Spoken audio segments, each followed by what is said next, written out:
of those, but I think there was a specific plan behind the first ball wicket of Virendra Sehwag. I think he kept on probing, and can you take us through that? Well, we do argue, but I never get to win any of these arguments with him.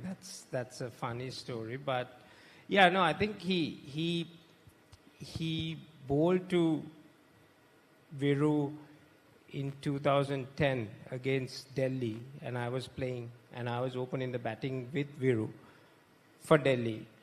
And we both scored runs, but he got us both out later on. We won the match. Just want to make that point, Mali. But Viru hit him like anything outside the off stump. He would throw his hands. It's not that he was seeing the ball, but with the swing, he was hitting him. So Lasith wanted to make sure that in the World Cup that he didn't want to swing the ball to Shewag, because he would naturally doesn't move his feet, he'll hit. So he wanted to make sure with the same action whether he could bring the ball back in. I think the thing that he was practicing was to hold the seam differently with the same action, so he could bowl the same line but the ball would come back in. It's very difficult for Lasith to bring the new ball back into a right-hander, because it's naturally because he's changed his action to swing the ball.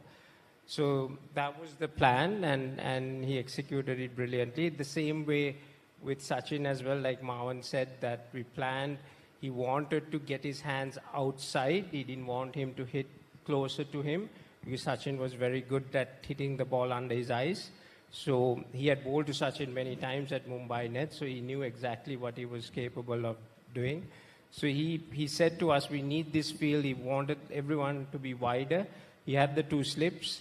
And he just let him go at it on that fourth, fifth off stump. So he had a method to the madness, and he was quite happy to back himself to execute that madness.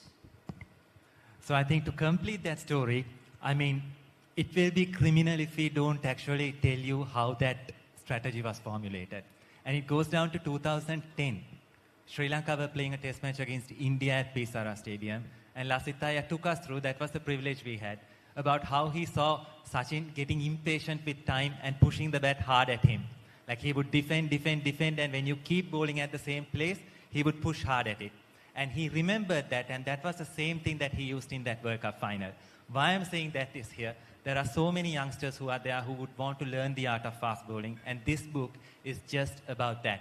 This example is not mentioned, but it's an insight into one of the greatest minds that have ever graced the game of cricket, and this book is really a gift to this nation.